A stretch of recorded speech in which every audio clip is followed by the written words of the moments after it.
And then you do literally 0 damage. That's a very sad jar down there, chat. That's a very sad-looking jar.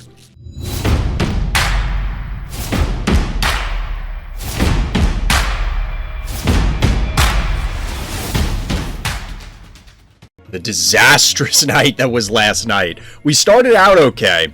And what's funny is maybe, just maybe, losing the first game of the night is a good omen. Because we won the first game of the night last night and then proceeded to lose nearly every other game. And see if we can change that tonight. But, as mentioned last night, it's important to just get back in the saddle. It's important to shake off previous mistakes and try and learn from them moving forward. So we'll see if we can apply some of the painfully taught lessons from yesterday to our games today. Marina. You get a game right away. We're back on Big House. And we'll see what we can do here. I'm trying to commit to memory the names of the maps so that way, it's just easier to talk about rather than, that green one with 5 panic points and 3 rows of obstacles. Like, that map. Wait, what are you talking about? So I'm trying to see if we can find a better way to communicate, basically. So, it's interesting that they went here.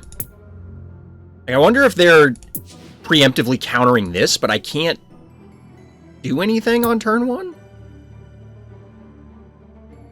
And they can't... Seems weird. I don't know that I like this Murderfly opening, but it does give us a fair amount of mobility early on. So they can't hit us with Jar. This can go here. This can go here. So, like, I don't understand why they opened 2 single key Phobies. We'll have to see. Hey, how you doing, Luminar? What's good? Hope you're doing well as we're closing up the weekend. We'll see if we can actually get some wings tonight, like I was saying earlier. I don't know how this is going to do. Just got to, like I said earlier, just got to shake off the... Like, last night was so tilting. And then, honestly, to last night after the stream, and it wasn't because of the stream, but I'm just... I just had a weird bout of insomnia, so this is going to be interesting. They can do 392 to this. Yeah, I think we still cap this and say, come get me, because this can't reach, and a Jar won't be able to reach.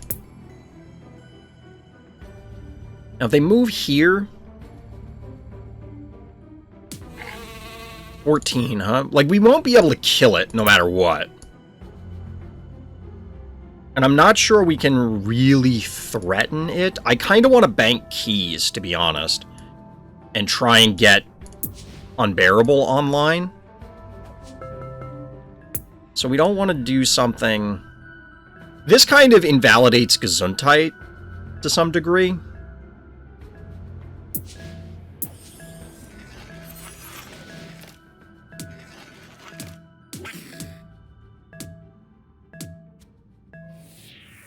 I kind of wanted to move the cat, but I don't know if that's necessary. Weekend to work, just a flyby visit. Hope you have a good one, though. All right, Luminar. Well, good luck with the work, or good luck recovering from the work, I guess, depending on whether it's it's still ongoing. So they could move this down and hit the cat, but that exposes it to this and a Jar, so I don't think that's worth it for them.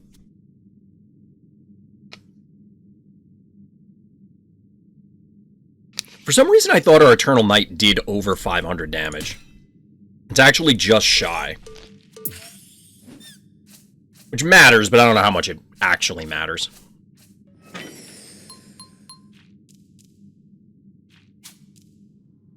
So the problem is they do have double single keys, so they can just recap this point even if I run in to cap it. But we will get our Unbearable online.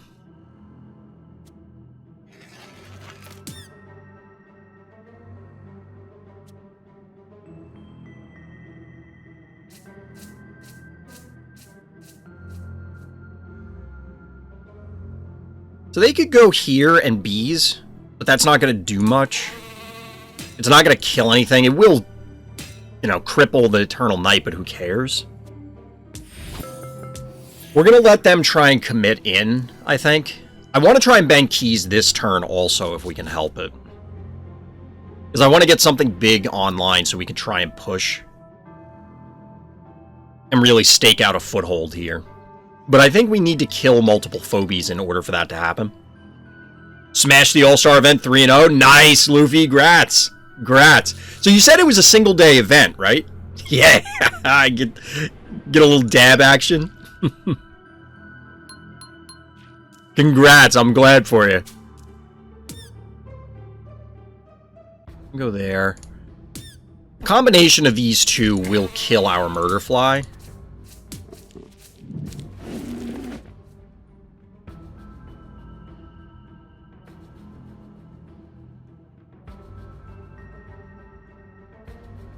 Yeah, they bank keys as well.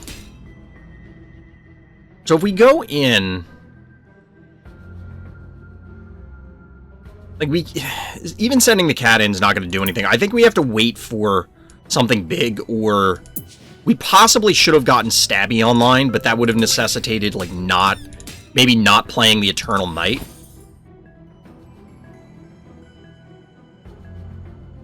If we didn't play the Eternal Knight, maybe we could have made something happen. But that means that we wouldn't have Unbearable this turn, so... Or last turn, I guess.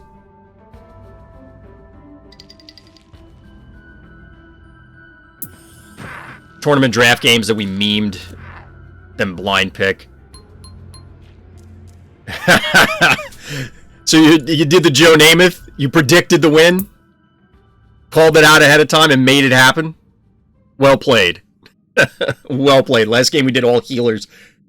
That is about as memey as it can get. That's about as memey as it gets. Alright, we're going with Erratic because this will let us dive, I think. This is kind of a very bizarre standoff. Now, they have AoE also, arguably a better AoE in Klepto. Doesn't do quite as much damage as Erratic, but I think it's probably better.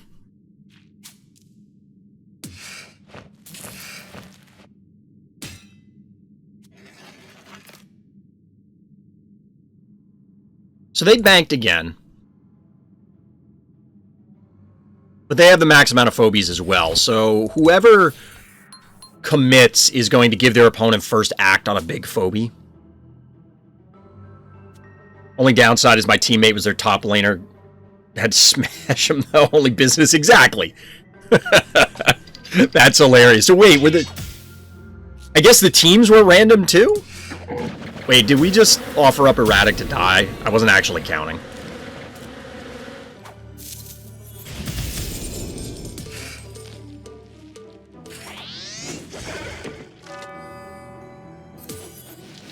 I mean, this is a thing you can do. I don't think this is what you wanted to do. Could be wrong.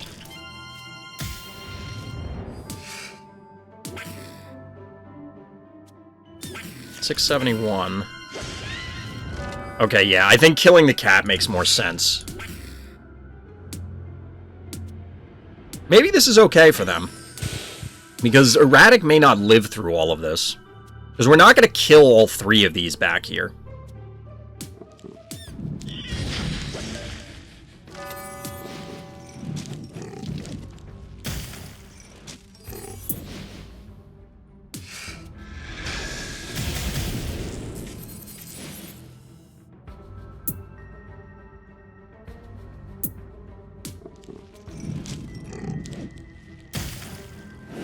No, stop.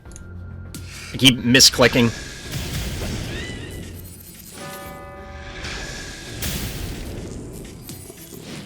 Yeah, it didn't matter. We were gonna have to do that anyway.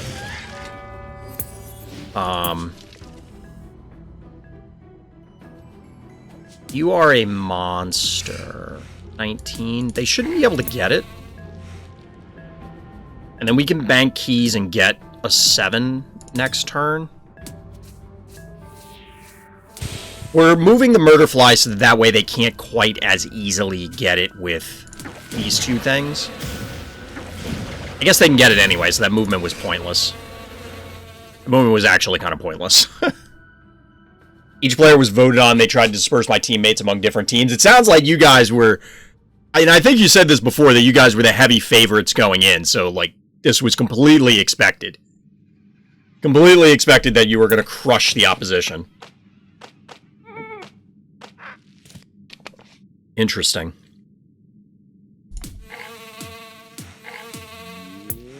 Maybe we should have got our sheep online.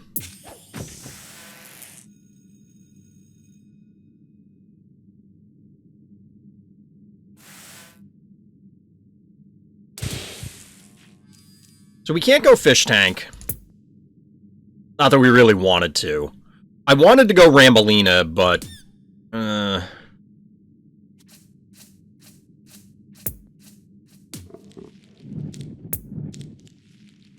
If we go Crawler here... And we get Body Block here, and then they do 5... 8 is 13... 4 17.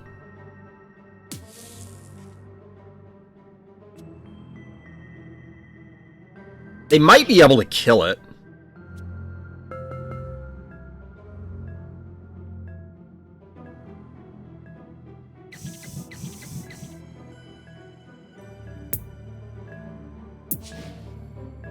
This is somewhat risky.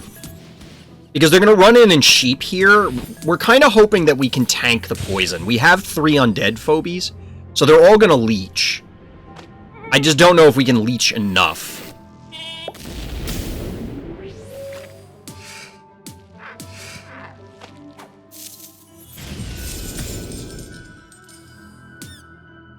Oh, they might get this. I didn't account for this thing moving up here. Well, is this ranged? I think its attack is ranged. No, it's not. Okay, so this is melee, I think. It's just an AoE. Maybe we should have put the flesh crawler here, because in my head I thought this was ranged, and I don't know why. I mean, it's just a mistake, but... Yeah, it's an AoE centered on itself. Wait, what? Oh, its regular attack is ranged. I knew some of it was ranged, or part of it was ranged. Alright. So we zap here. Zap here.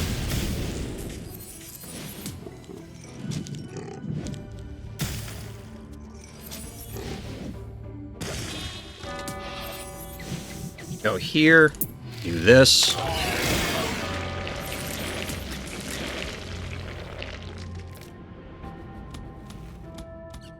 Then we do this. I guess. They still have 1 key left. We might be able to tank through with the erratic, but I expect this to die. This should only have, at most, 1,500 health, and I don't think it's even that much. That's just over 1,500. So this is going to be 600. Another 8, 14. It might live. It might live.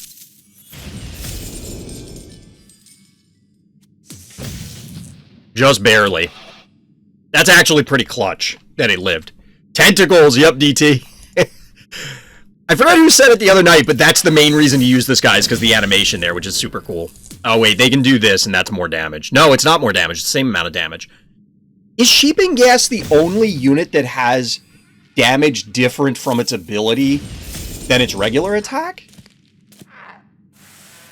I wonder if that's the case.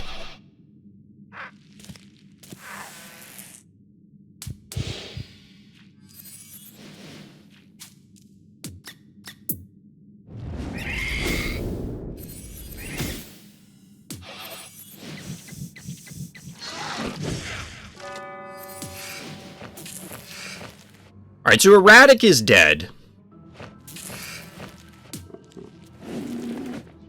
Like I said, they still have 1 key left. This thing's also gonna die, but we had to kill Klepto. Yeah, Erratic eats it. This will die to the hits from this guy. So it's basically our bear versus this guy. And whatever they just crap out for 1 key. Can't think of a single reason why they wouldn't use their last key. They forgot. I mean, it's gonna come out, right? Like, they have to have another... Well, they played Cowbell and they played Cat. It is possible they don't have any more. Like, AWOL is my only other 1 key Phobie, and that is not a starter Phobie. They might literally not have any more.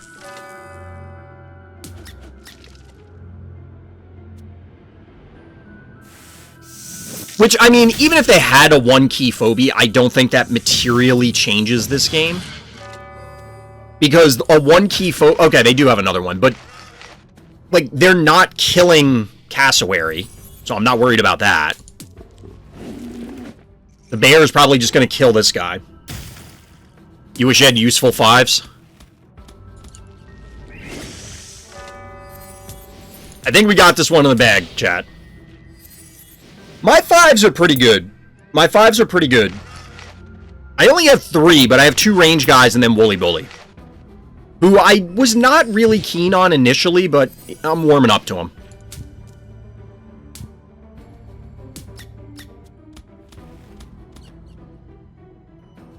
So wait, can I just kill this thing?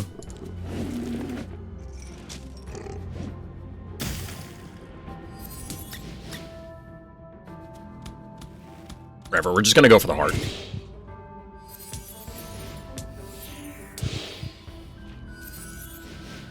The not having a Phobie thing is kind of weird when you think about it. Imagine playing chess with random pieces. Sounds horrendous. Yeah, I mean, it gets weird, and I don't think you're wrong, Atona. I think it's more complex than just saying it's chess with less pieces or something. Because each of the Phobies serves a different purpose, but that might make it worse. Like, that isn't necessarily better. It might have been faster if we just went after this thing instead of it, but whatever. This way I can talk to chat. I'm not BMing, I promise.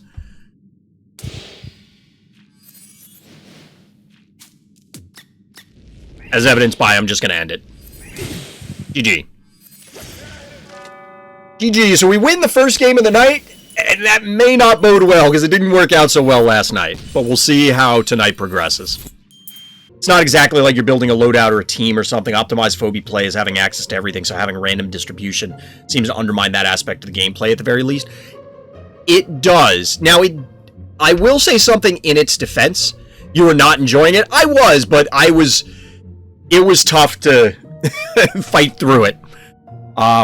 So, this isn't really a defense of the system, but having the asymmetric setup where you just straight up, like, I don't have a lot of flying Phobies, which is problematic for certain maps. Specifically, this might sting a bit. It's the bluish and reddish one that's very big.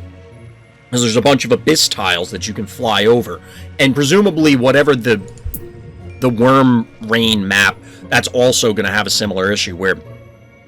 And I played it a few times, and it was a problem in at least one game where I didn't have as many flyers, so it was difficult as far as maneuverability goes. If the maps weren't driving that so much, it could be interesting to have asymmetric Phobie collections, and then, oh, well, that drives certain strategies out of certain players. You see that in, say, RTSs. Like, that's a thing. You can have asymmetric stuff. But the problem is, you still have access to everything that your particular faction has in an RTS. So I think this is kind of where Luffy's going with it. The collection works if you build a deck. And I kind of agree with that, where if you were to actually choose a subset, well, I'm going to take these Phobies into a game, and then there was like a point cap. So you could have, say, I mean, there's a 25 key point cap, but what if the keys in game was just gating the turn that it came out? Like, it was moving it closer to a single resource per turn system in a card game, and then you just accrue stuff. I think that changes the game fundamentally as compared to what it is now.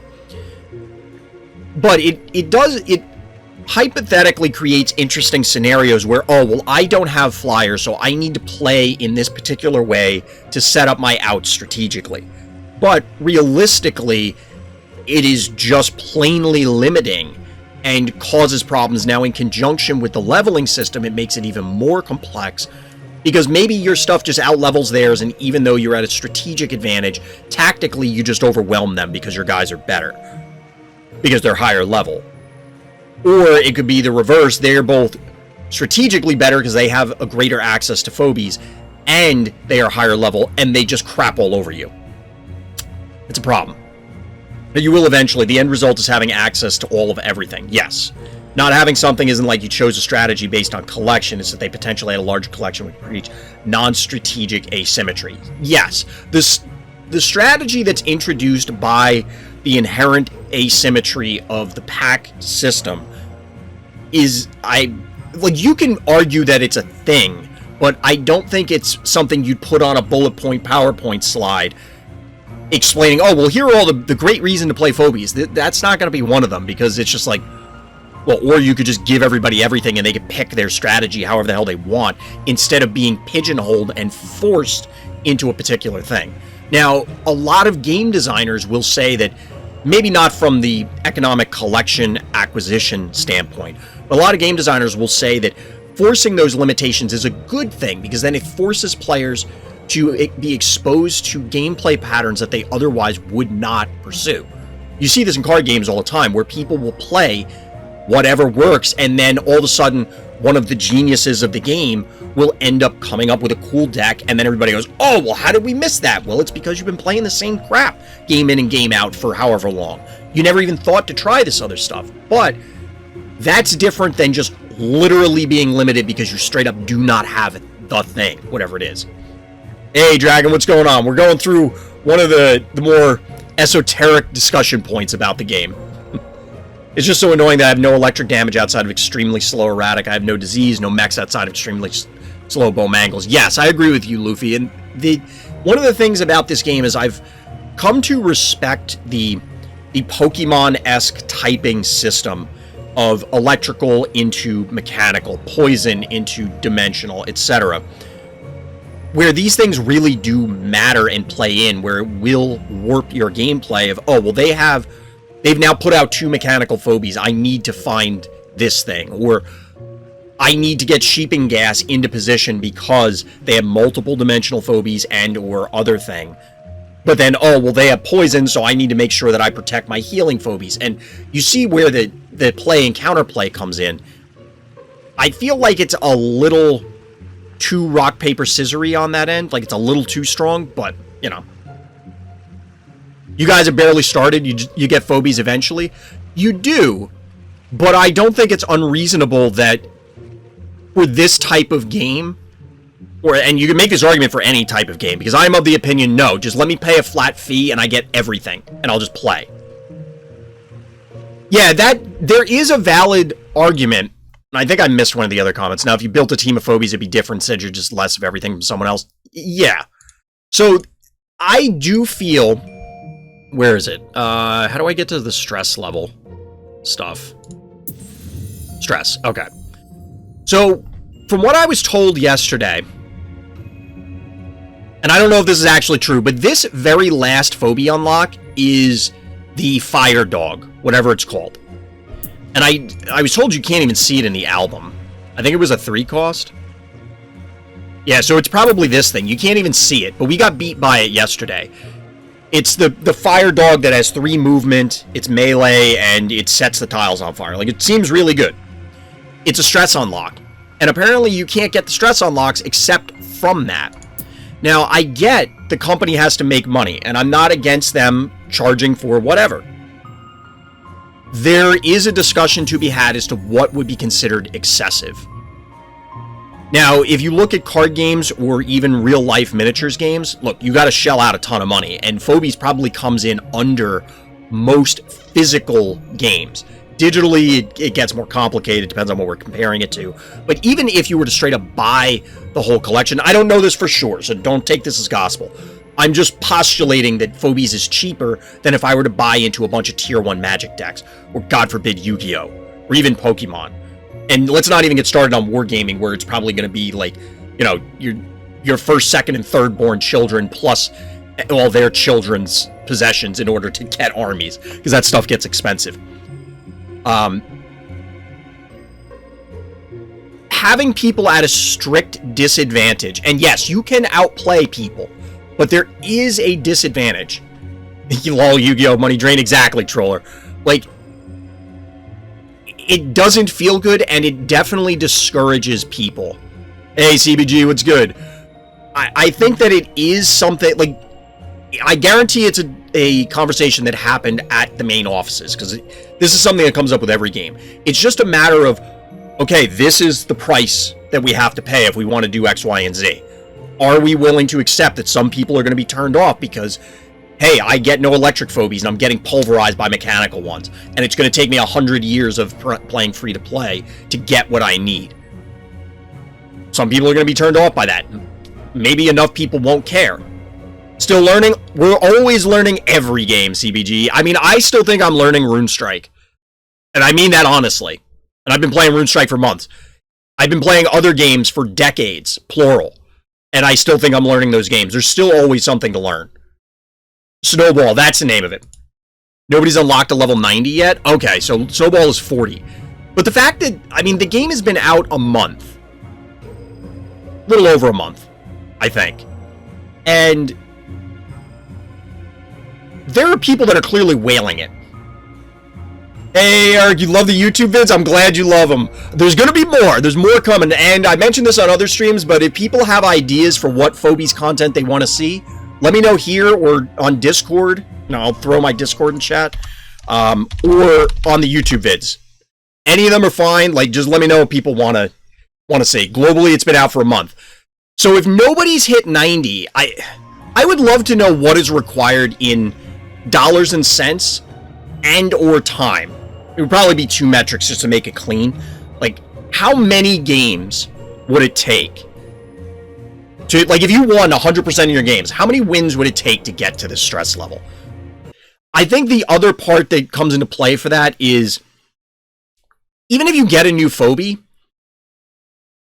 if it's not up to the appropriate level, you know, like I just had unlocked the other day, and this isn't a great example, but I had just unlocked Flopsy, but it was level 1, and a level 1 Flopsy is probably worthless. Similarly, if you opened Thunder Rocks, because you were saying you had a gap in your collection for electric Phobies, so you opened Thunder Rocks, right? Great, I have an answer to it. Well, it's level 1 and all your other stuff is level 17 and you're towards the higher end of the ladder because you're playing well. Well, that still doesn't matter until you scrape up like a gazillion more experience to get it to an appropriate level. Like, there's layers and layers to the hindrances, the hurdles you have to go through, which again, full disclosure, look, it's a business. They need to make money. This is how they chose to do it. They felt it was the best way, the best balance between the gameplay and keeping the lights on. That's the decision they made. I think it's valid to make criticisms about it, but you also have to respect and understand where the business is coming from. Whether they can change it is up to them. Like, they may not be able to, given the economic model that they set forth, given the general economic atmosphere of the world. Like, let's be real. Yes, this is not literally getting shipped a physical good to someone's home, but that doesn't mean that the developers, the coders, the artists, the marketing team, the whatever, they need to eat too. So they're, whatever inflation is where they live, like, you have to take a step back and be like, okay, maybe they had to do this. I find it difficult to believe that they did, but, you know, what am I at? 22, or 20, I guess. No, we're 19. We haven't hit 20 yet. This is 20. So I was looking at this, and I'm like, we're 22? There's no way that's the case. Now, admittedly, I didn't start right when the game came out. I haven't been grinding games as much as I could, but I don't think the reasonable expectation should be, hey, average player, air quotes, we expect you to spend minimum 4 hours a day in our game. Are there people that are going to do that? Yes.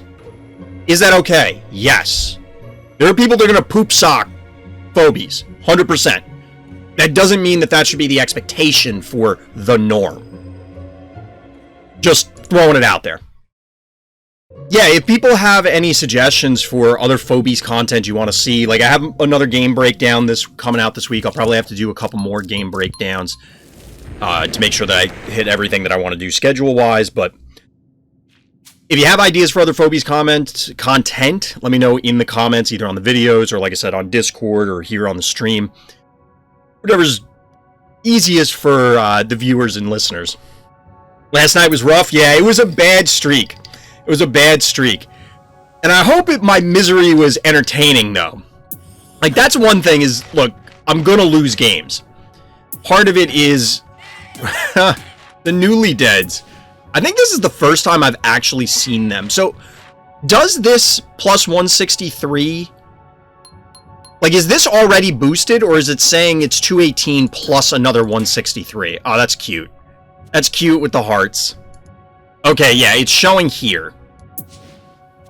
On the card, it shows the normal, but it's showing the bonus down at the bottom. Fair.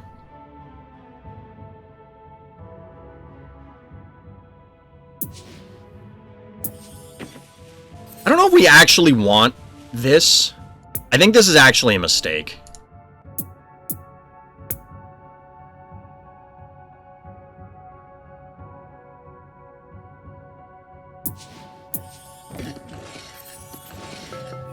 So I'll explain the error momentarily as soon as I can get this online. The reason I feel it was a mistake is it's too slow for us to be able to kill these things and then actually stand on them. Now, this may not be great either, but it gives us some other options, and since we're going to have to probably stand in front of them and absorb some attacks, we can at least leech some life back. Grimes looks terrifying. I got beat up by Grimes. Well, I actually played on this map. They played Grimes, but then didn't manage it very well. So, like, they got a couple of kills and got it up to, I want to say, 900 damage. And then they ran it away to heal because I lit it up with some ranged guys. And then, basically, it never got involved in the game again. So this can move and hit it. That can move and hit it. If we move the cat in, basically, it's dead. If we go down here, we're going to get hit for 7. Almost 8. 9, 10, probably. 11. We should live.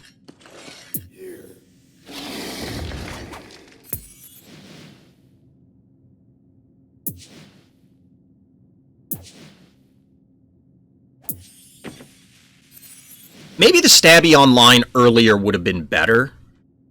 Because this is going to move here and be able to hit this spot. Let me go 1, 2, 1, 2.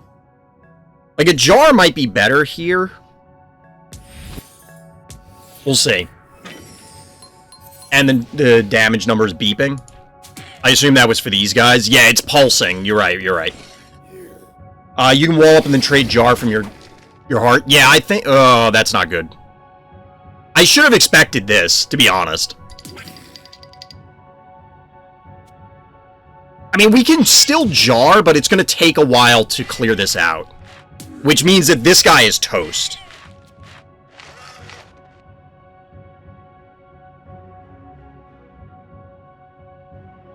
And we can't safely take this point because the cat will die. But they also can't... they can probably get this next turn because they go 1, 2, 3.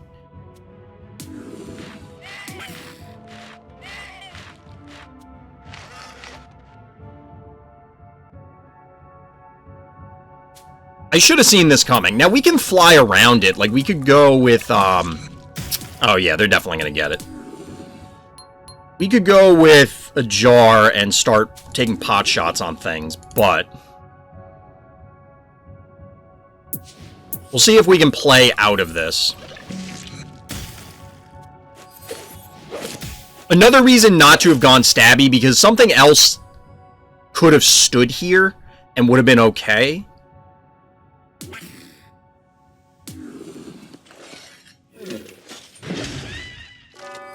And we're going to take 8. We should die. Like, I think we die.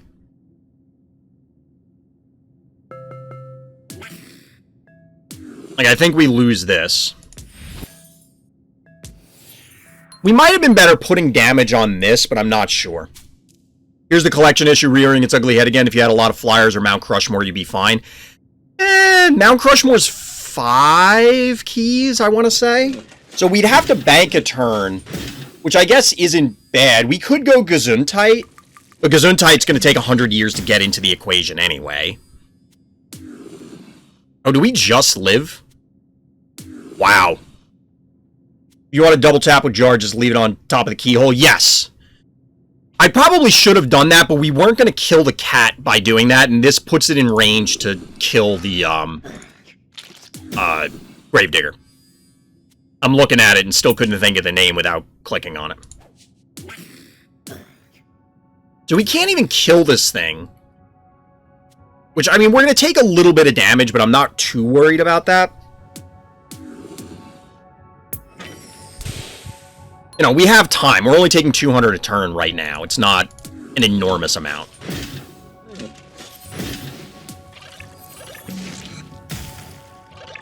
So we get their Gravedigger. Quote unquote for free, but not really, because this is going to kill ours.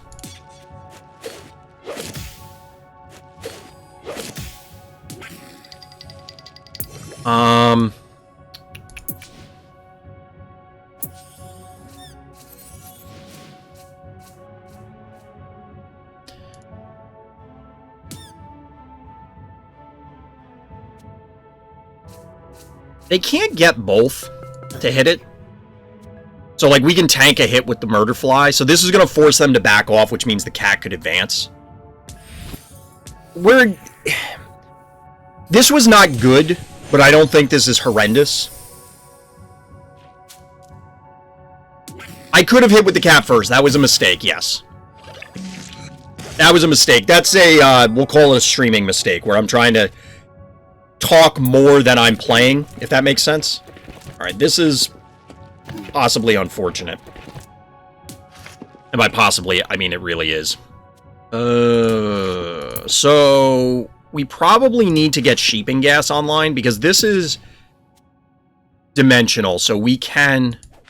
The big problem here is if they're going to roll up and then put the statue right back if we don't put something here. So I think we have to put Stabby here. Which means we're taking basically 900 and 4 is 1300. Stabby should live.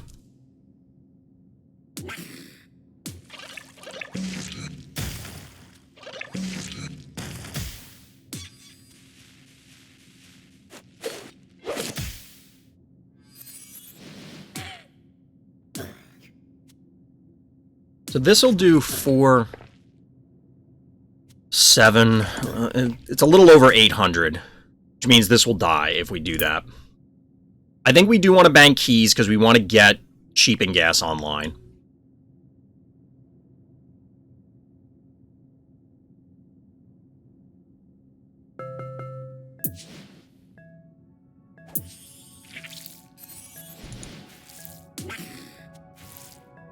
Game. If they want to come after the cat, I think we're okay with that. They can't hit it with the jar. They'd have to move this and Crushmore up there, which I guess is okay.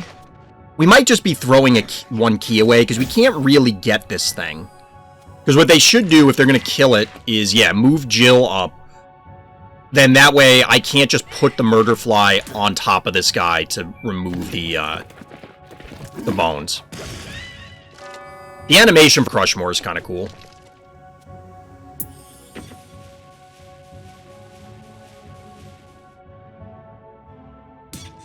So now the question is, can we get a good Sheeping Gas hit?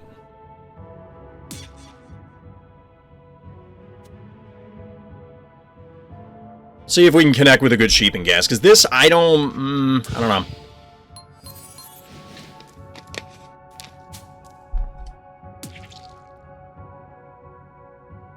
So they can kill Gesundheit if we advance it.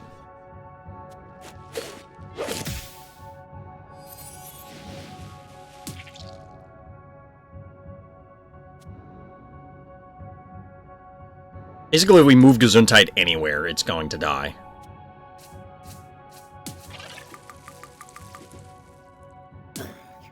What does this guy resurrect with? 218. So this is actually lower health, hilariously enough.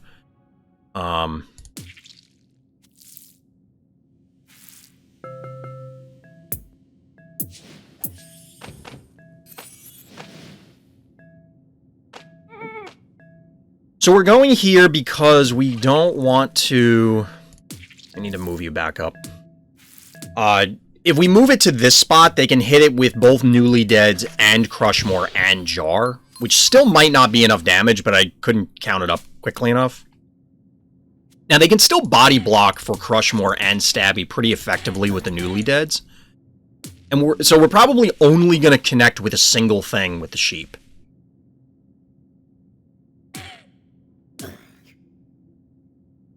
So say we move on the point, we can hit these three. But they probably should just move Jill onto the point and then force us to choose. Obviously, I think we want to hit Crushmore more than anything else. So they need to put it here, or we can probably find a way to get to it. That doesn't really mean anything for us because we only have Flyers and Jar over here.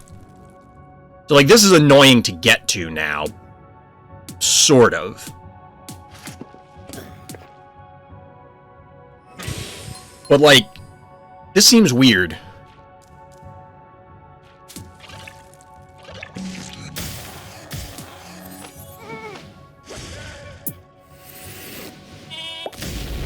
Because I think this is a fair trade if this ends up being a trade.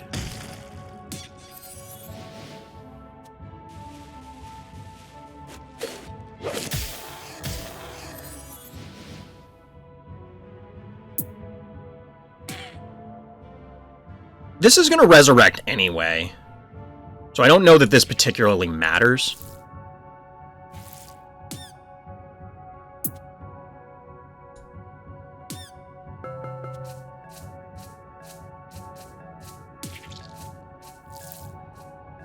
No, we don't want to put that there. We're going to bank the other keys. I mean, we don't have a choice. I don't know that the attack here matters on this. Like I said, it's going to die to the poison anyway and then just resurrect. And I'm pretty sure they come back with the poison. Because I think I've encountered that before. I know I was talking about it on another stream, but this will be another good test. So the sheep should die. Now, there's not really much we can do to save it.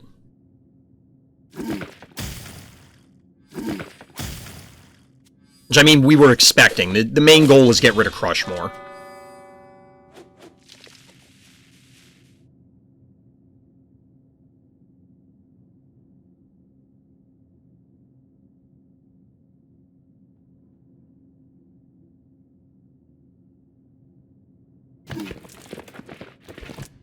I mean, they can get it anyway with Stabby. It's not like they don't have options. But rolling away from the jar is absolutely correct. They need to do that. That's a little problematic.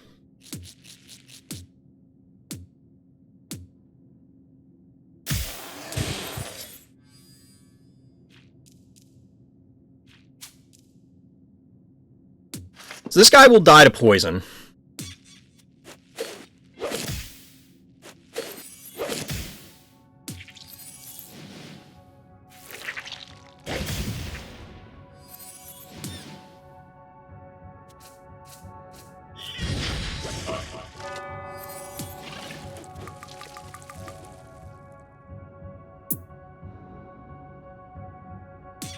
That's 8, 16, 5, 21. So Rambolina won't live.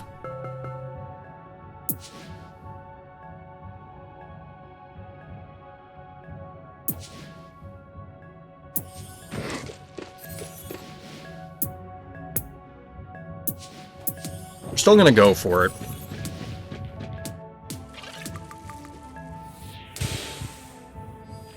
I think I missed an action. So they might be able to get Stabby here. Oh, they're going to go for Gesundheit.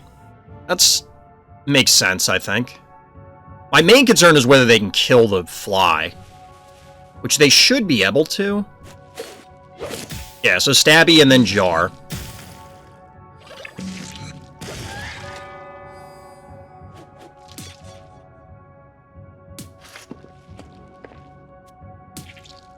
We don't have a great way to deal with... Yeah, and this should kill Gesundheit. Yep. We don't have a great way to deal with their Stabby. It's basically Rambolina and Jar versus Stabby and Jar. Like, we might be able to run... Oh, and their Gesundheit also. Maybe we run Rambolina through and try and hit their stuff. Yeah, so they do Resurrected Poison.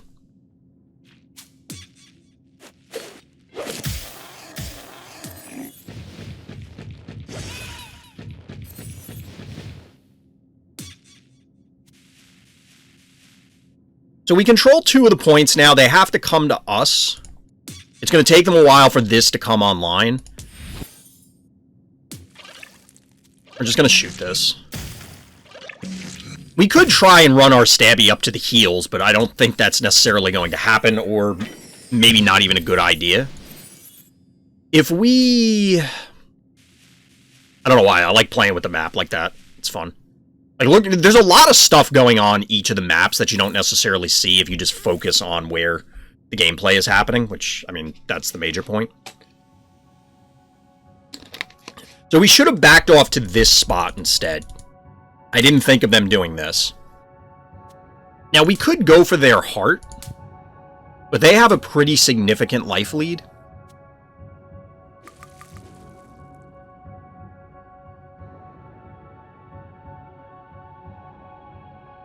If we went to, like, here or here, they can still hit us with this and this, and then we'd never be able to get out, I don't think. We could try and kill the Jar, because I don't think they can kill us.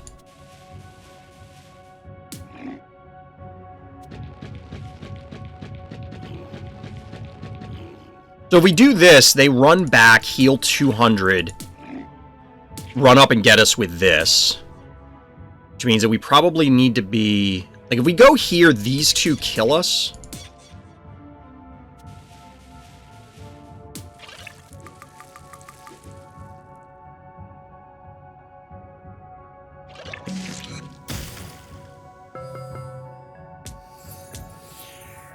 If they leave the Jar, we kill the Jar. If they don't leave the Jar, I don't know that we get it. Do they still... They can't kill this, can they? I guess they can if they move Jar in.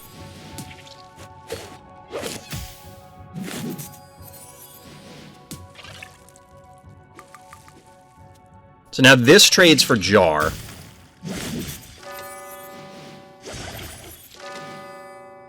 Which isn't necessarily what we want.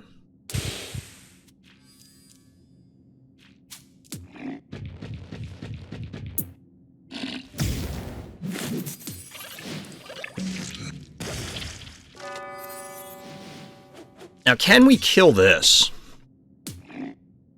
In time, that is.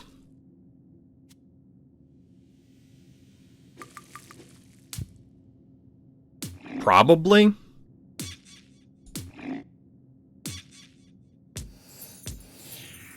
Like, we should be able to get this. They can't kill us this turn, kind of thing, so...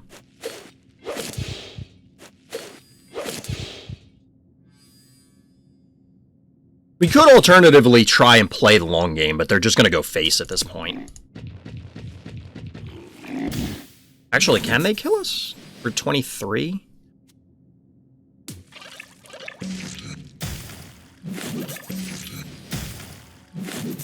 So we take 8, 12, 8, and then another 4. So yeah, we should be fine. We should be fine. Can we get the point? Yeah, we can. Good call.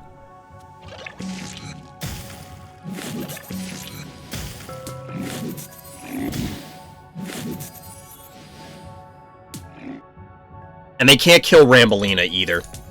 I mean, I think we were fine either way because they just can't push enough damage to us. To the heart, I mean. Even if they had all...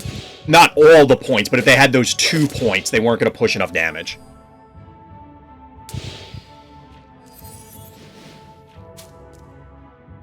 Sorry, I missed a bunch of stuff in chat. I'll take a look at that after this game.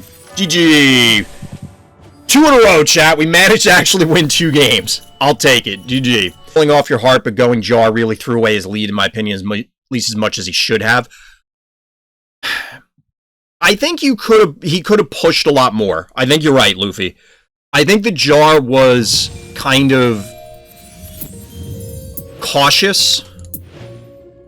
Like, he was playing it too safe. Maybe upright the stabby. I don't know which point that was at, Dragon. I'm not sure which one you mean, but still think they lost once they went Jar. So let's see. They went Jar this coming turn, I think. So we did this. Now, honestly, we should have seen the Gravedigger into lock-off play, which is actually pretty huge, especially against me, specifically. The reason I say that is my collection is limited. I don't have a lot of flyers. We've talked about this before. Gravedigger is the only option I have for cracking statues, and clearly that wasn't happening. It's just he had your spawn blocked off and only a Gravedigger inside of a sea of his own Phobies. Yeah. So they had 3 keys. I wonder if our opponent would have been better off. So A, mistake number 1, I should not have gone Stabby, right? Like, we kind of agree with that. Maybe Stabby is okay. I can't see the vault, but we needed something here. Or not do this, so that way we could crack their thing. It was a perfect opportunity to save keys for a big unit. I agree with you there, Luffy. That's where I was going with it. So they lock this off. And effectively, because these statues have... Like, this has 2100 health. Mine has 22, but 2100 health, right? Almost 22. That's a lot of turns. Especially since they end up moving the cat down here to block the heart. Well, to hit the heart also. But that's a lot of turns of Stabby pummeling it to get through. So I agree, instead of just crapping out this Jar, which I think what was going through their head was, oh, well, I can now kill their Gravedigger. But you were going to kill my Gravedigger regardless. Like, you definitely could have, because you could have sent 1 newly dead to the top, 1 newly dead to the south, and then this newly dead either captures the point or at least pushes my cat back, because I can't simultaneously force the top and punch through the statue. The other newly dead assists the Gravedigger in killing mine, and then, oh, I kill your cat. Well, who cares? I don't even know if I kill the cat, because I mean, I have to kind of go Jar, but... So let's assume I kill the cat with the Gravedigger solo. Like, okay. You traded 1 key for an enormous board position advantage, and then this turn, which they did bank, they have 6 keys here, they could have had 9 keys, or a 6-key unit now, and then have 3 keys floating around afterwards. What that 6-key unit would be, I don't know. I mean, even an erratic would have been fine, because you would have walked it up. I'm still not through. You would have walked it up. I still think I'm not through. No, we'd be through on... Like, the erratic would be right around the middle point, assuming it was an erratic, instead of this Jar. But in this case, they went for Crushmore. So imagine if Crushmore was online earlier. Crushmore could have been in position to put the... I mean, it was in position to put the statue down anyway, but it could have been, like, here next to the statue on this space to the southeast of the newly deads, and then just pummeling whatever's here. Plus, Crushmore's kind of big. I mean, 1, 2... It's not... If it was on this spot, it's not even vulnerable to getting sheeped right away. There are other units that might be able to get it. So, like, the 2-cost poison thing, I think it has a 2 movement. And the... You know, if I had keys banked, which I didn't, I don't think. We could go back, but I don't care. It's not that important. If I had keys banked, maybe I could have Noxious or something like that. He also probably would have left his Gravedigger alive longer to put more walls down for Erratic to hit. Yeah. I mean, and again, this was just assuming that they went erratic. There's a ton of 6 key units that it could have been. And since they presented Crushmore, it's entirely possible they would have just gone with Crushmore anyway, which would have been perfectly fine. So they would have had Crushmore... Like, our position would have been significantly worse, is the point. I think that was a big... It was a big mistake that seems okay. You know, like, Jar feels as though it's a very safe play. If I were in their shoes, I could certainly see, man, I didn't do anything wrong that game. How did I lose? But the Jar seems like it was a mistake. There might have been other mistakes, but that was the one we were focusing on for that game, so... We had some weird things happen in the last game, so we'll see how we do on this one. We're back on a smaller map. We're going second. What is our opener? It's probably 3-1. I guess we could go 2-2 and go, like, Cassowary Eternal Night. I kind of want to go 3-1 so that way we could follow up with a 4-drop. Although we're likely to follow up with Stabby. Like, I wonder, do we just go Stabby plus 1-drop? And then just shuffle Stabby up there? Want to try my opener? Sure, why not? So this guy... This is a little scary, because he could walk up here and then block this off, so I wonder if we have to go Gravedigger now to honor it. We might not be able to try chat's opener, just because they did something weird.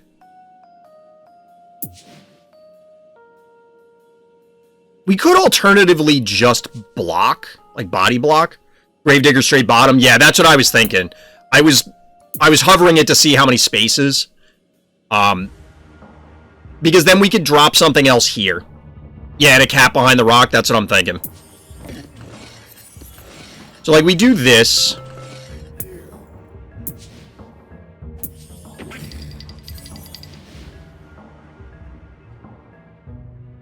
Actually, if we go here, like, they can't advance with the Gravedigger, right? And they can't hit it with a jar. Because we'll just trade, or not trade, we'll take their Gravedigger for free, I think. We'll have to hit it with a jar, like, we'll need help. But we go Gravedigger punch, double cat punch, and then jar.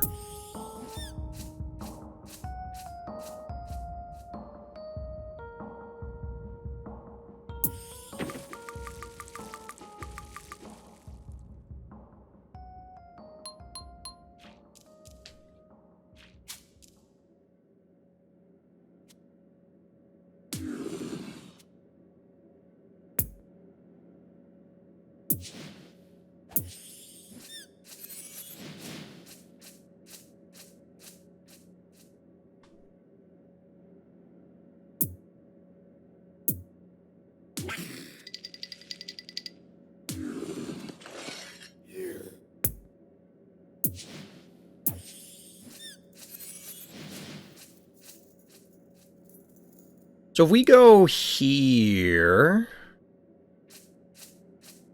we can threaten their jar if they move up. Because the only way they get the cat is if they move Gravedigger and the jar. Which means that we can threaten their jar with our Murderfly. Or at least that's the game plan here. I don't know if this is actually worth it. Sure.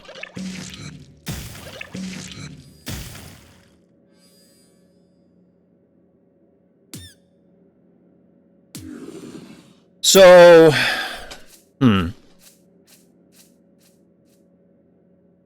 we could kill their Gravedigger, but I think we then risk losing our stuff.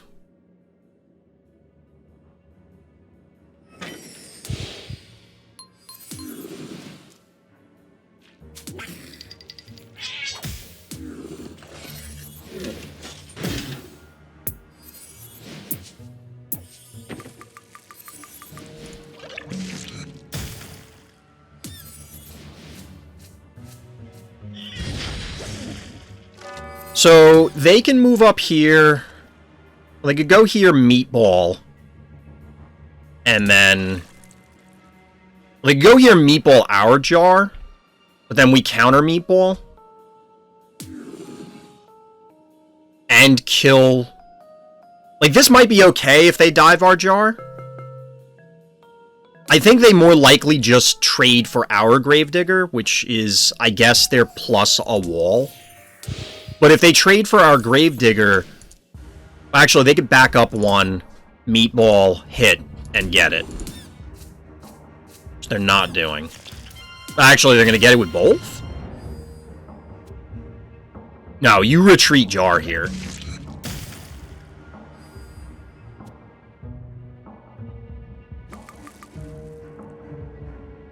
Which means that this will live, barring something else weird happening. Which means we might be able to get this? I don't think we can. 460, 6, 7... Oh, well, we're gonna try. Something just fell off the wall.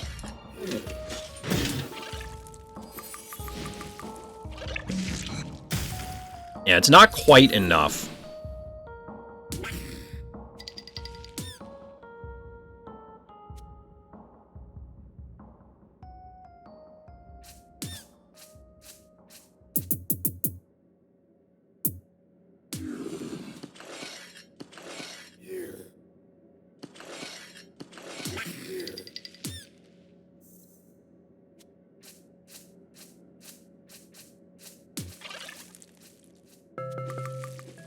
We're gonna bank keys.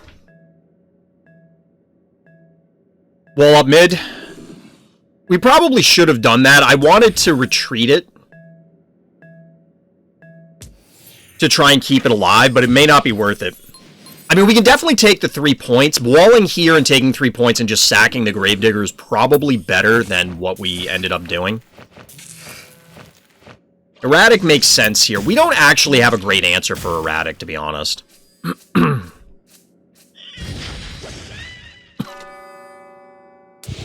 Because we can't hang out by the statue, which I think we break here. So if we had walled this, we might be in pretty good position, but instead we did not. This just heals him up. Or does it?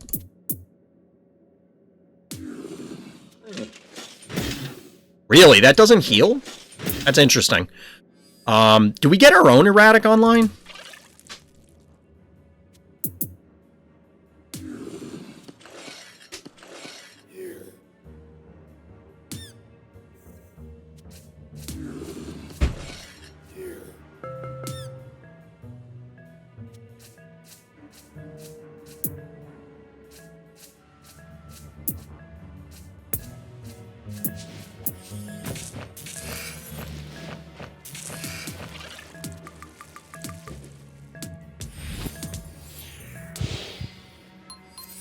We could have left the jar where it was. There was no way they could get at it. That was a mistake.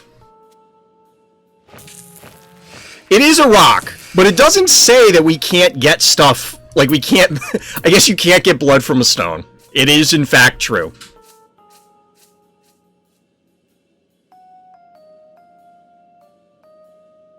It's enemies, so I guess this doesn't count as an enemy? But you can target it. It's a little weird. It's a little weird, but what are you gonna do? Alright, so we can't block things off like I wanted to. They obviously moved Erratic into that spot. Which is no bueno for us.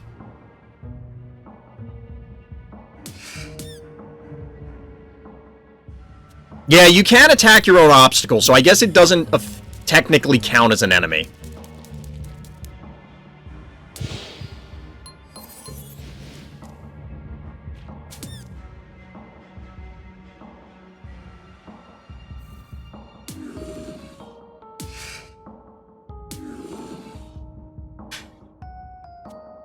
Traps don't count as enemy sources of damage. They're coded as environmental damage. Interesting. I think that'll be relevant somehow. I'm just not quite sure in what stage yet. So we should have cracked this last turn.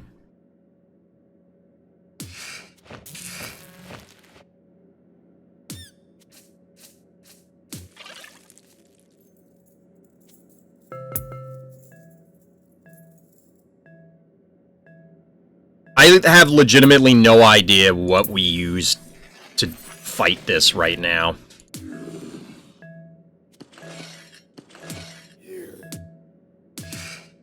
So they're going to take top and mid. I went for the dimensional Phobie so that we can try and maybe pull something out of position. But maybe Stabby would have been better since we weren't going to move it all the way up.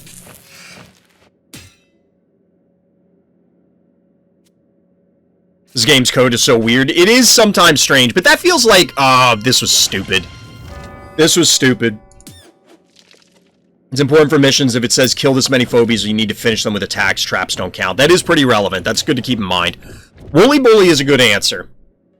Woolly Bully's actually a really good idea.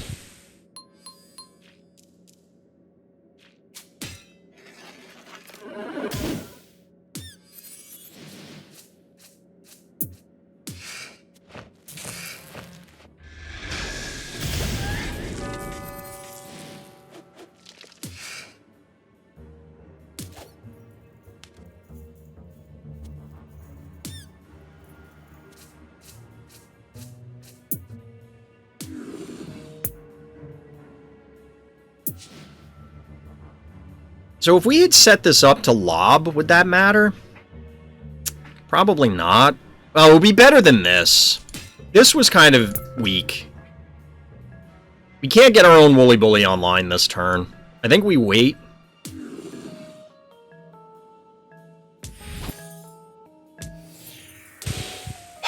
So Woolly Bully's going to power down our Erratic.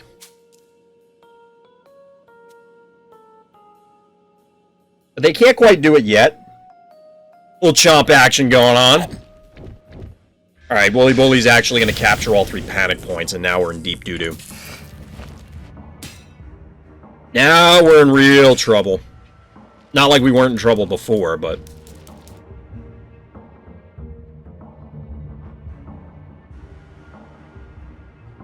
As compared to the last game, where I feel like we kind of got robbed, this game we're just getting beat. Speaking of trap phobies, it's Venus.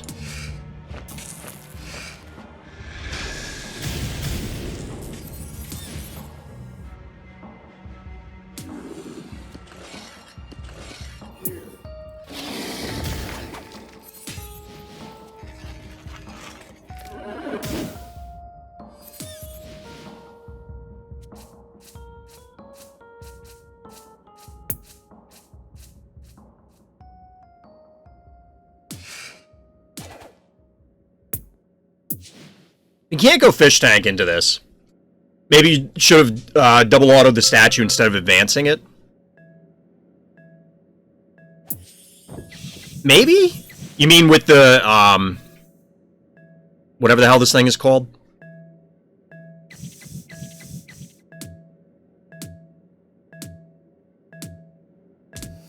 The Knight? Advancing Erratic, sorry my English. That's no problem, Dragon, don't worry about it. I mean, that's possible. We weren't going to splash to anything, I don't think. So they traded 1 key for 2. They're shrinking this, which makes sense. So this is just going to have to walk away. Really, they're walking Erratic away. That's kind of surprising. I mean, we have no more keys, so it's Murderfly and Erratic, because this guy's out of commission for a few turns, against the remainder of their team. I'm not super enthusiastic about our odds.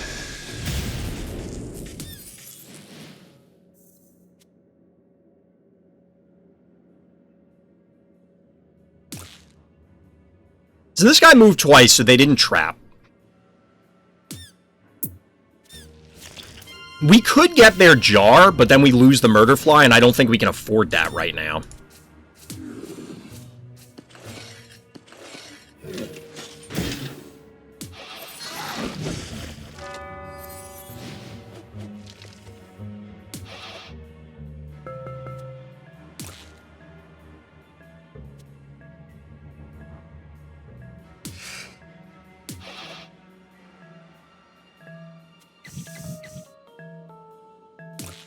So they probably trap the middle point, to be honest. Obviously, Gravedigger's dead. But it was necessary in order to get the kill on this, and I think we had to remove that from the field. So if this does not attack, which it looks like it's not going to, that means that it's playing a trap. Which I assume is going to be here. And the trap does 530. Oh boy.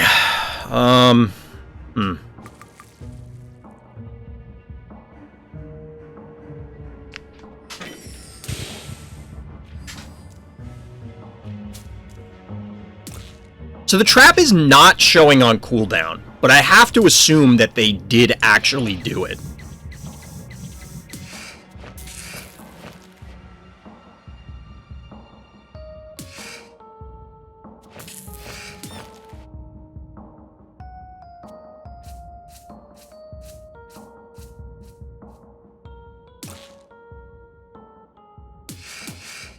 So they can't get our erratic with theirs, and this threatens the jar. Like, if the jar goes here, we still have another turn before we can get at it. Maybe we go here? No, because then it'll die. And we can't even move here because of the splash.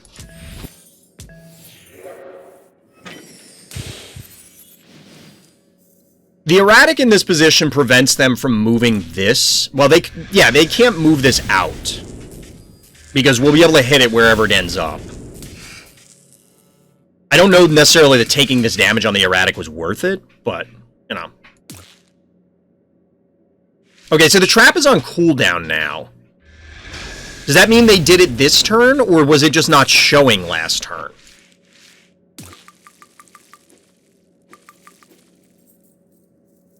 And we also don't have a clue where the trap is.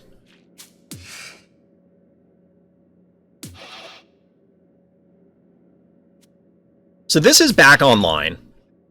Trap does 530.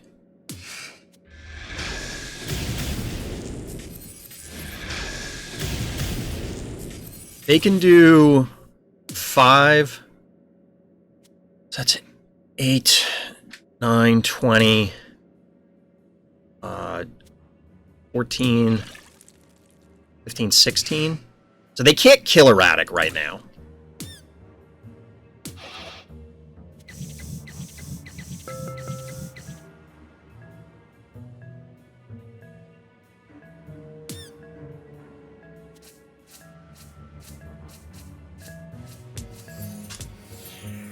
They can't kill erratic and they can't kill this guy. Oh, wow, we have... I didn't realize we had such a huge life lead. I'd be pushing way more aggressively if I realized that. I mean, we might be able to just go face right now, anyway. For some reason, I thought we were behind on life total.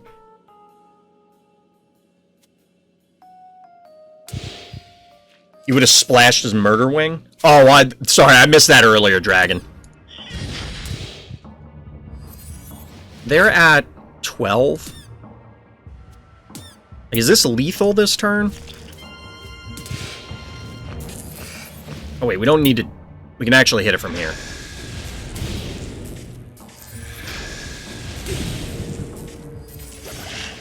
GG? Oops. You feel free to distract me, chat. Like, it's fine. I lose games, and I hope that when I lose, I'm not putting people off, because, like, it happens. Bees! GG. Like, look, you win some games, you lose some games. It's here to have fun. Alright, we're gonna get a scary pack. Get a scary pack. Alright, we got some Flesh Crawler and Cassowary upgrades. I mean, Thunder Rocks is kind of whatever. What do we got? We got Pterodactyl! Oh, sweet! We got some pterodactyl action going on, chat. That's what I'm talking about. That's what I'm talking about. Like, I've actually, so, for anybody that's newer to the channel, I have a thing for undead. And it's been that way for a long time. Whether it's zombie movies, it's... If there's an undead playable character in a game, I always play it. Yeah, get some chomp action going.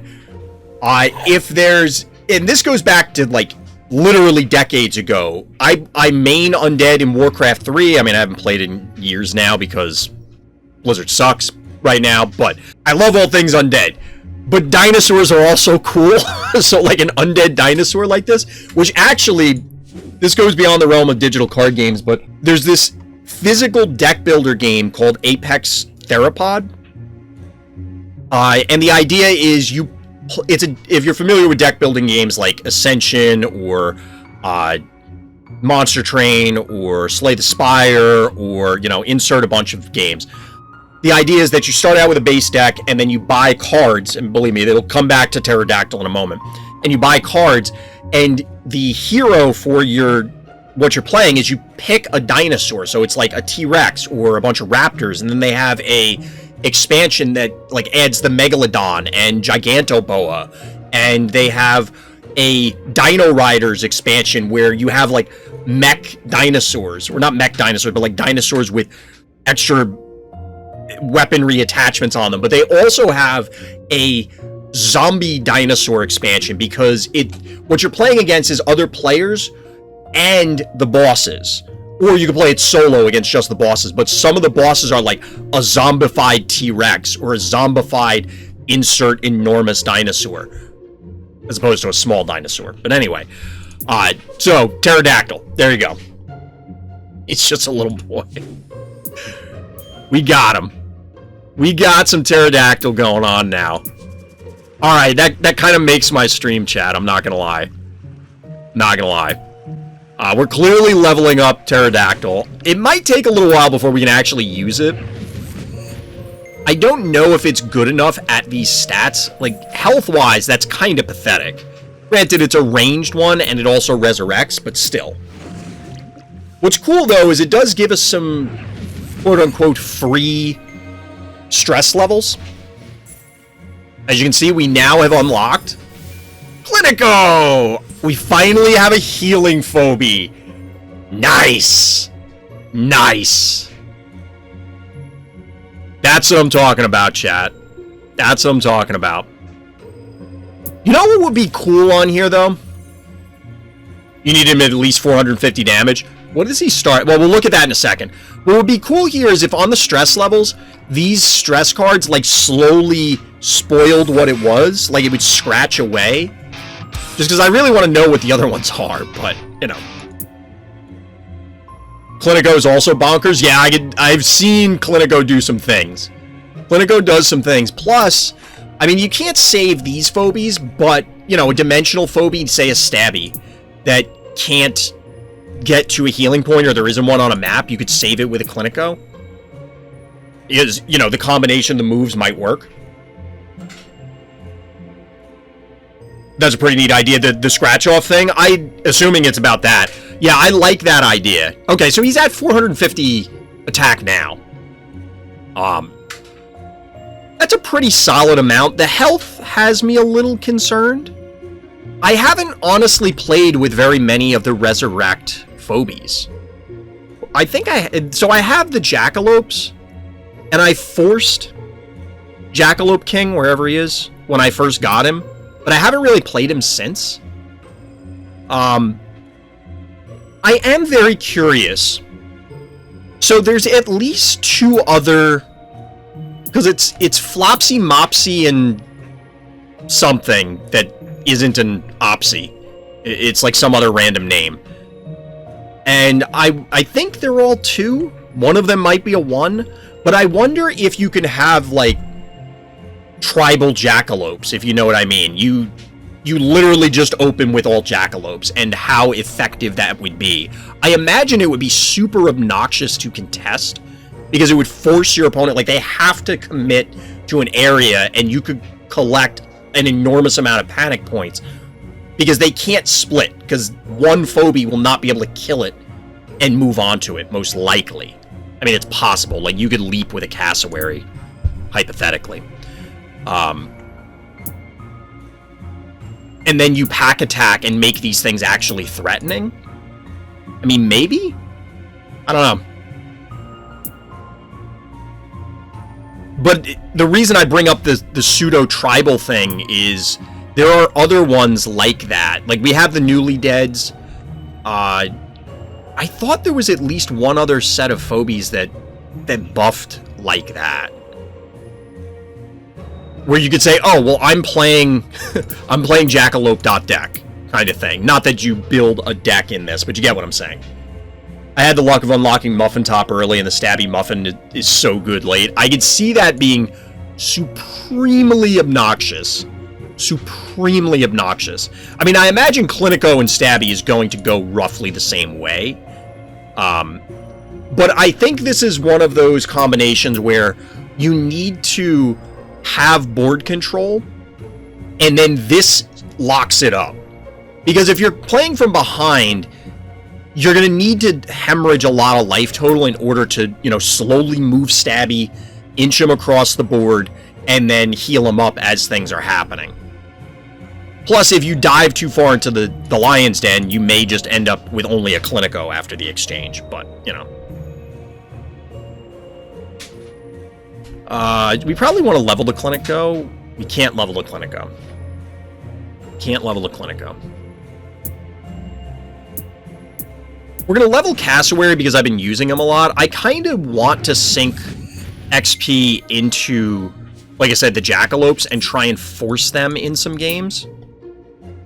At 3, it feels like Jackalope King is not happening unless these other guys happen first. We may be setting experience on fire here.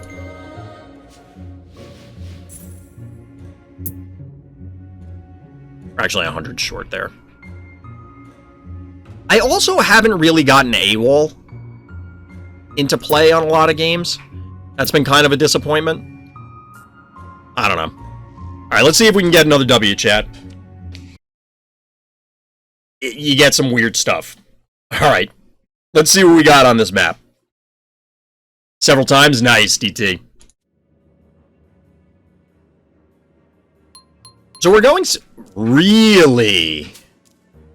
That's a bold move, Cotton.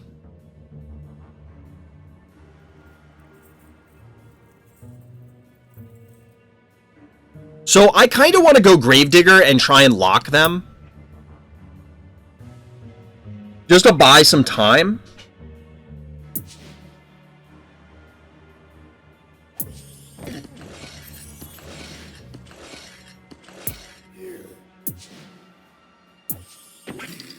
This kind of scares me. I've had one other opponent do this to me on a different map. I don't remember what they banked for. You might be right, Dragon.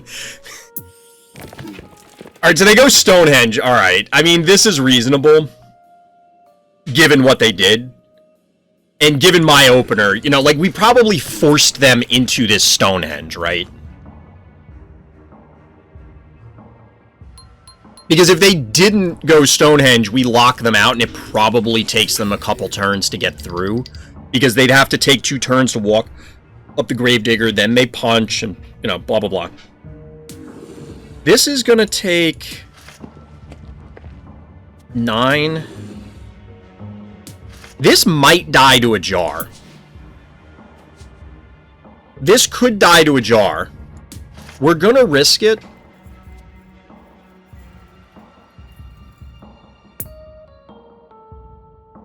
Which, again, bold move and all, but...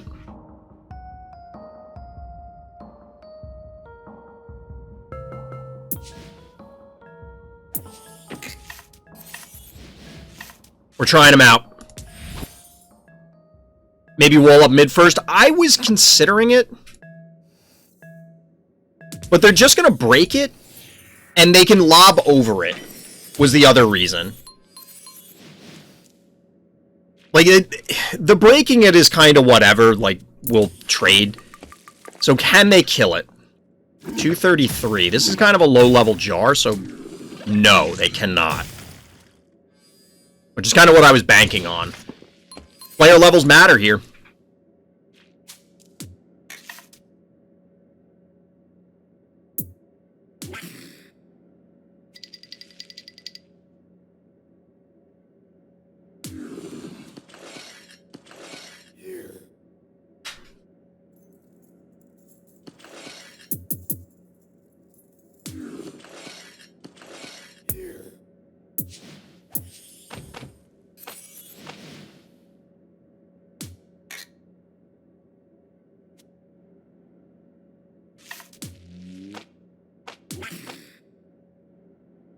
So if we put this here,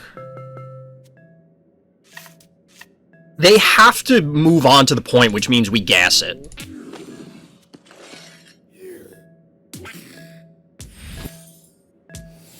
And if they try and go down here, we gas it. They have to either stay where they are or back off. I mean, they can move in jar, but if we're trading this for jar, I think I'm okay with that. I'm a little concerned here. Why would they do that? I guess they can run it back in Clinico. I've never tried it, but if you remove that rock, you can check mid and bottom at the same time from full range. This one, you mean? Like the one below where we are? Or do you mean... 1, 2, 3... Yeah, it has to be this one, I guess you're talking about.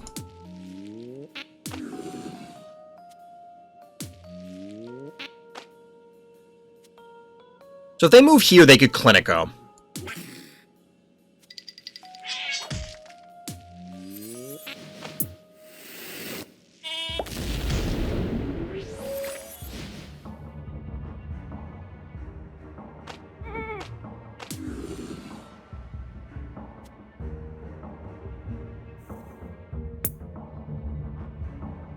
They could run to the spa also. They could run to the spa. It's going to take them out of commission for a long time.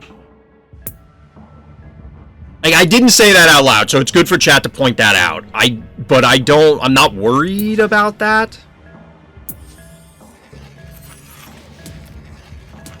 This could be a mistake. I figured this way, if they try and kill it with jar or something, it's going to pull them in. They can't leave this here. It will die. Alright, you're gonna kill the cat?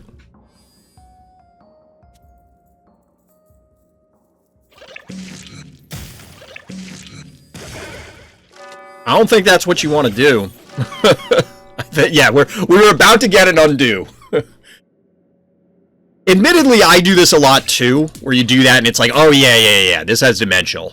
And people just forget. We needed to move this, though. Like, that was an error. That should have been back here, because we want to keep it alive. That... What? Bro, what? That seems not correct.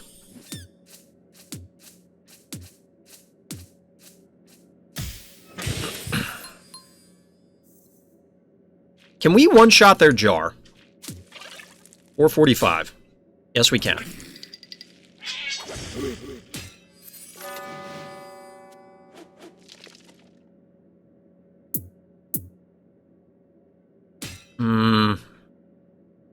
We can't because of the pull.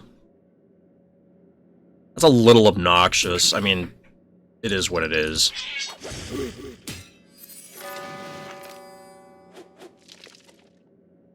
Oddly enough, the cat lives.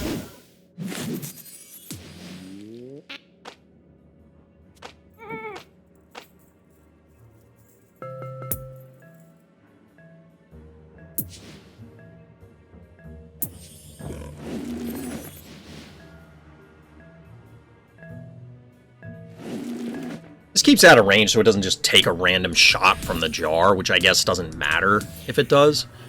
So they're going to kill these two Phobies, but we might be able to get the jar on the way out. Probably not, right? But now we can gas this thing and hit it with this. Yeah, Unbearable, I think, is pretty solid at this stage. Unbearable feels pretty good right now. You never use this guy? So, I liked Unbearable when I first started. It was one of my first Phobies, and I'm like, this guy's really cool, plus it's undead, and I talked about how much I love playing undead. And I'm like, an undead bear, that's awesome! But then it kind of, like, took a nosedive off a cliff for me. For a very silly reason. I basically didn't like it because I didn't have it leveled. This also seems questionable. I didn't like it because we didn't have it leveled, and, like, that's a very silly reason. Because I didn't realize that I had it so underleveled, and then it was like, oh, well, I'm losing games because it's so underleveled.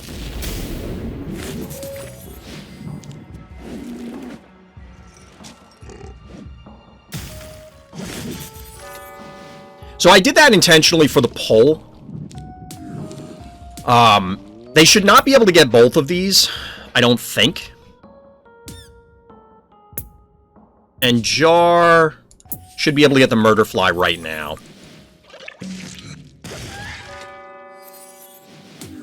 So they might be able to kill... I don't think they can kill anything. I don't think they have enough damage. Our opponent has a bunch of stuff that seems to be underleveled by comparison, so... Yeah, everyone in Discord says he's a little garbo, like hot garbage. Unbearable? I mean, he might be. He might be. He's put in a lot of work for me, but he's also one of my only lob phobies. It's him and Jar. I don't think I have another phobie that does it. So, you know, you gotta work with what you got, right?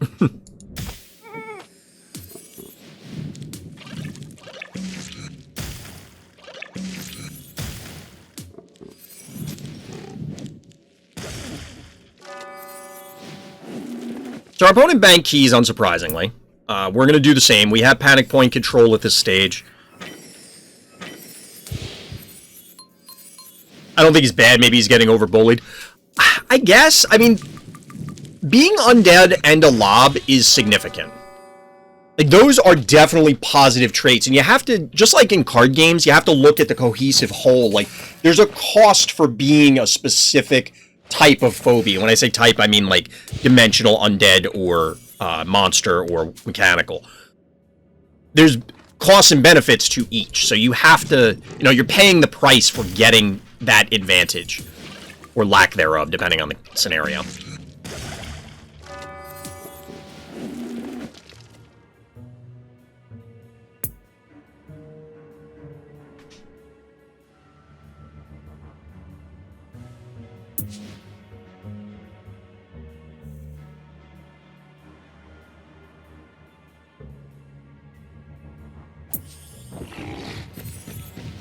I kind of just want to go Rambolina. If our opponent goes here, that'll be annoying, though.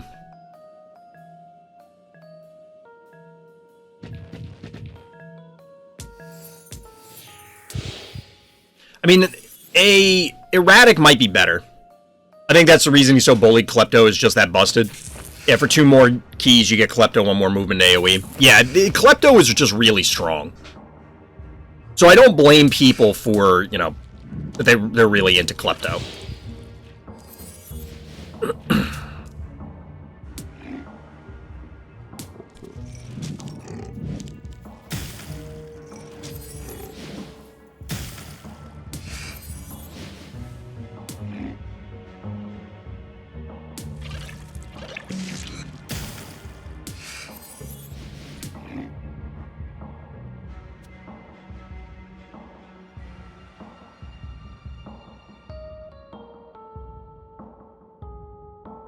So if we were to boop...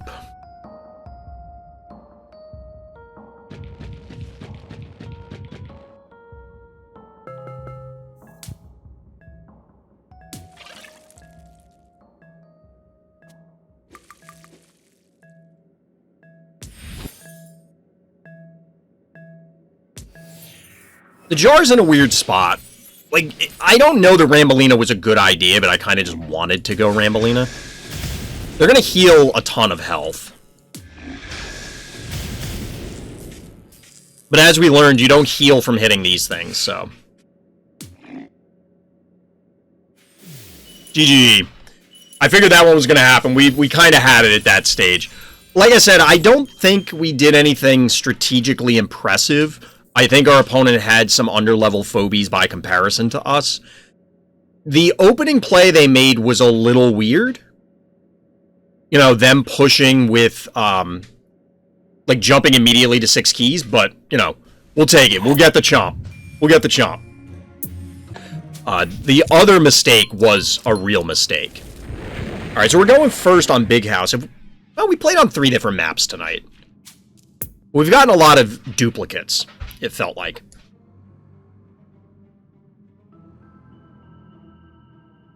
So I think I'm still going to open Cassowary rather than Flopsy here. If we were going second, I'd consider Flopsy, because then we'd go Flopsy and Cassowary, but I think we'd rather have Cassowary here.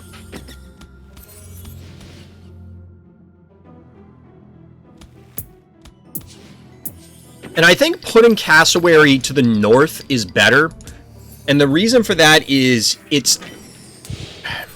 I feel like you can collapse down better.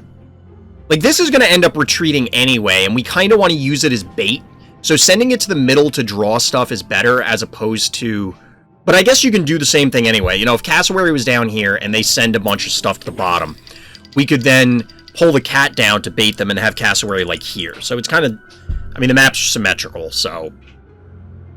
I guess it doesn't really matter. I'm not sure. Alright, our opponent's honoring our opening with the same opening.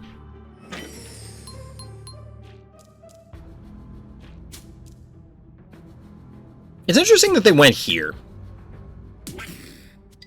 So are they going to, like, try and counter cap these points?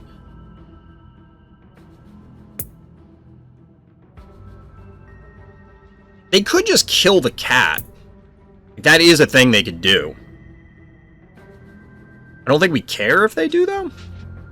I kind of want to get Unbearable online, because, again, one of our few... our few options there.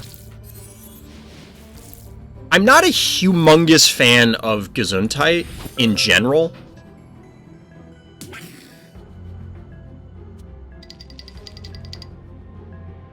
Maybe we do that. Because they can't really safely take that point. Now, we're going to have to retreat off of this to keep these guys in the mix. But then they have to send something north, and maybe we can isolate something. No, if they send just Cassowary up here, we might be able to kill it. They're probably going to put it, like, here. If they send the cat to the middle, we can walk up, punch it, move Gesundheit up, shoot it, and get it for free. Move the cat on the point, and then it's, like, they shouldn't be able to kill Gesundheit. 2, 3, yeah, they shouldn't be able to. So they do have a sheep. That's a little annoying.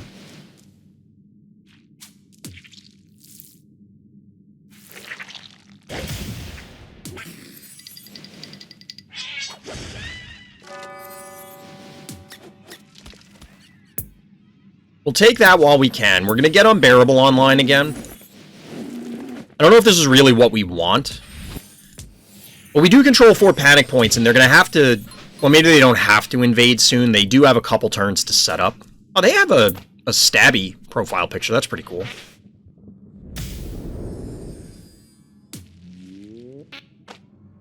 So we can leap onto this. We might end up having to trade these two for it, but that's 4 for 4, and that's fine, I guess. Oh, man, I don't think that's what you want to do here. You gotta kill this. Can we get this for free right now? Probably not. Okay, they're gonna jar. They're gonna jar.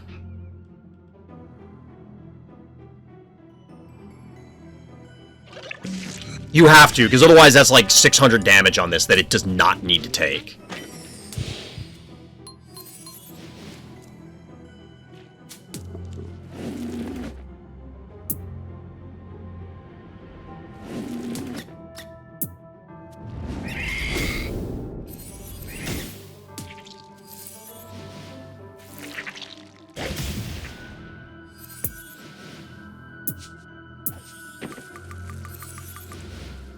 We can't quite hit it.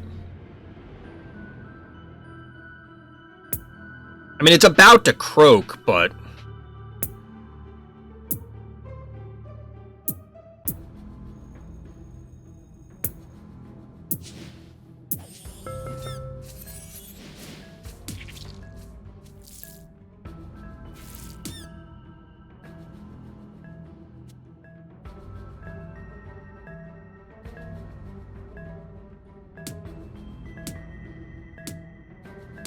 I don't think this murder fly is what we want either, to be honest. So we're like, we could have moved the murder fly to the center point, but it would have absolutely died.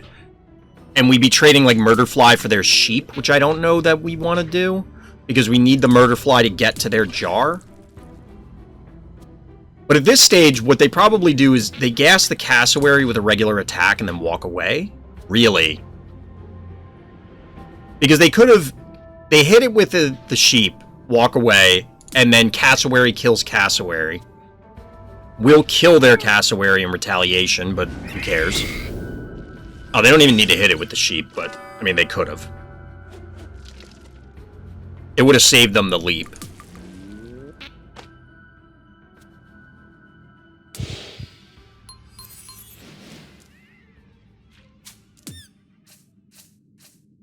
Because now they don't have leap available for this. Which I guess they don't technically need. Not technically, they just don't need it.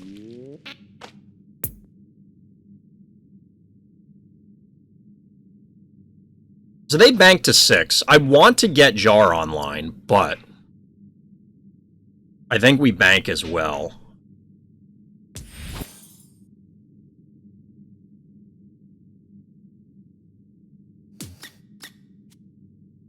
So this does 476. That's 4, 6, 7. I don't think they can kill our murder fly. They shouldn't be able to. I had to double check that at the last second because I was like, wait a minute, can this just walk up and punch the murder fly and kill it? Oh wait, yes they can, because they can double attack it. Duh. So we just donated murder fly for free. In my head, I was thinking, oh, well, they can just hit it once with the jar, but obviously if they can attack it where it is, they can attack it twice, so that was dumb. We just needed to move it here, and then we could have flown over, and, like, they had to honor the movement. So we just donated Murderfly for no reason. Oh, boy. Alright, Cerberus. How are we going to deal with Cerberus? I legitimately have no idea.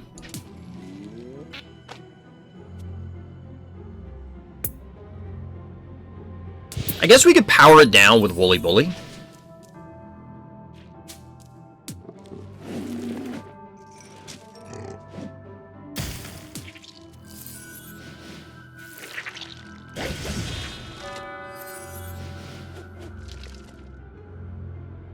Seems like sometimes the game is like, you're going to play this map all day. Yeah, sometimes that happens. I mean, there isn't a huge, you know, variance is variance. So, like, if it's random, it's going to happen. Eternal Light counters all three of their guys. Well, never mind. Good thing you banked. Yep. I feel like we need a ranged guy, but maybe Woolly Bully is our answer. We're going to try it. I don't really know what the answer to, the Cerberus is right now, or in general. I don't know if this does anything for us. Or blockade it with Gravedigger.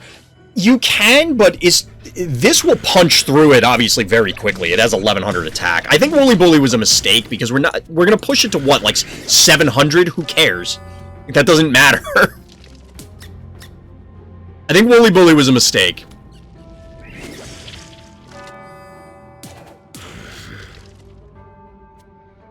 I think we just needed something high damage, and this is not high damage enough. We need ranged guys. We need high damage, and this is not going to get it done. Now, we could pop out, like, Jin Sting. We have 7 keys left. We could go Pterodactyl. Should have banked for that. That would have been good.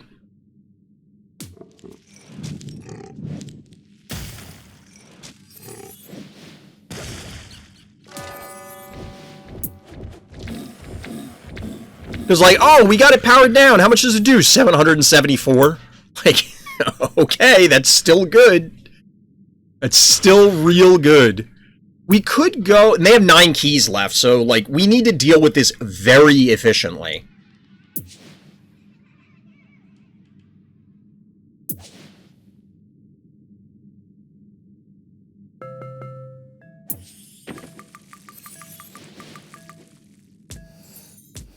Because now we're down panic points, and we can't really fight into this. We obviously can't advance. If they come after us, we might have a chance. We're not going to burn it down, but we could at least beat it up. On a bigger map, obviously mobility can combat this thing because it's so damn slow. But on this confined spaces sort of setup, we're going to have a challenge dealing with this. I think this was absolutely a incorrect counter pick, the Woolly Bully. Just about anything else would have been fine, even if we went Stairmaster or Cyclops, because they are faster than this, and they don't need to be next to it to punch it. And that's arguably the most damning thing about it.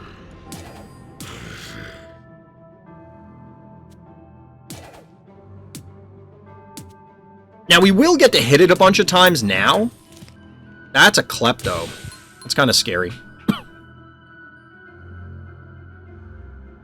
Owner reconnecting?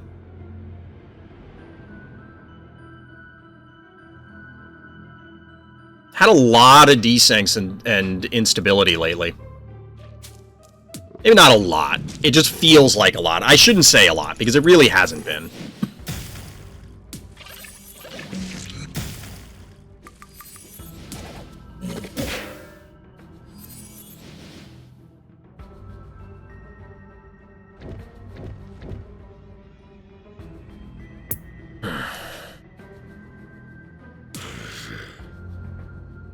I'm tempted to go Sheep, but we're gonna go Ginsting.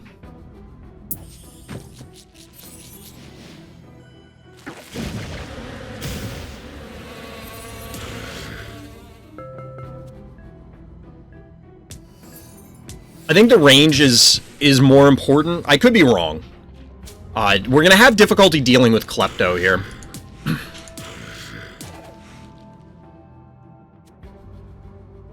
Like, we can fight Unbearable plus something into Klepto, but it's a little rough.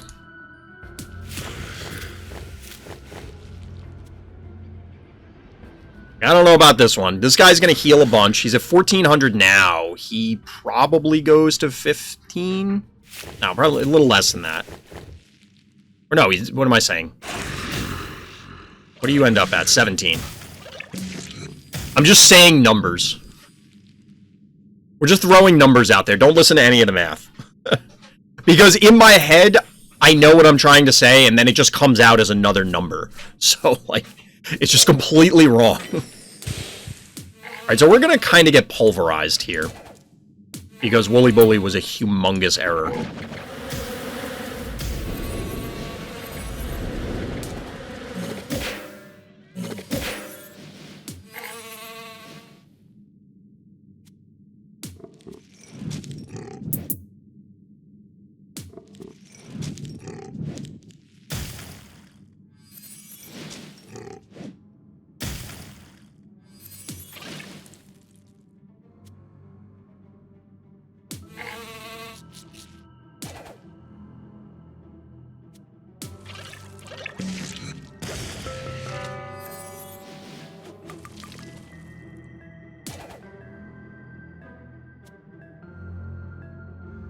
$521.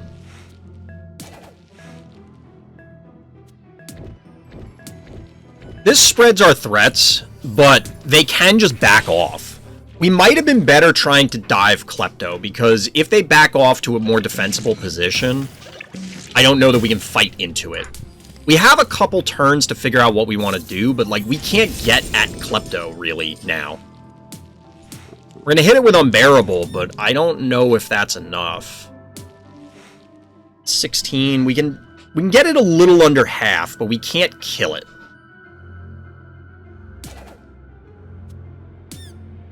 They can't meatball our Woolly Bully to death. That is notable.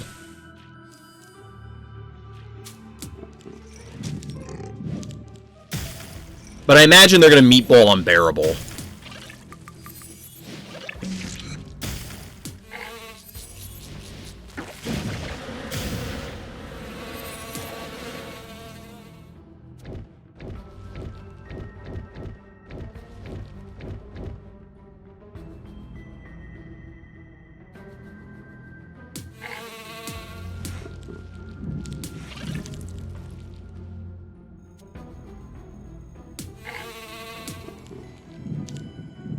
Cooldowns, they are a problem.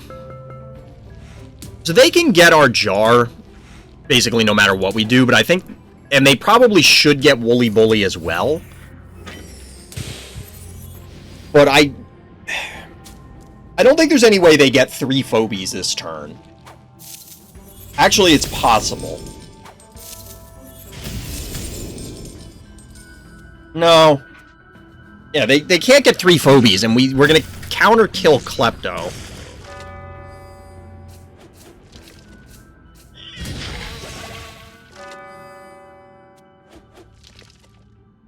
We might have been able to set something else up better last turn. I don't know.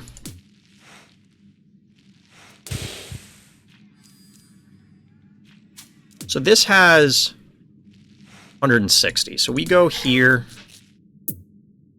These.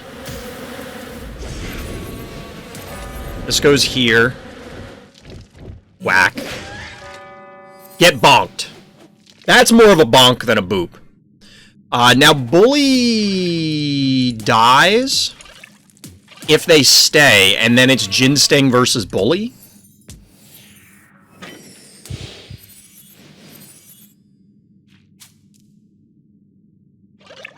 I don't think we could have powered down anything with Bully. Like, I don't think that would have worked out for us. So, despite the misplay with Woolly Bully, we managed to actually put something together here. Yeah, if you run, though, like... I'm gonna power down your doofus. And then you do literally 0 damage. That's a very sad jar down there, chat. That's a very sad-looking jar. I think we can call this one a comeback safely. Take 1,000.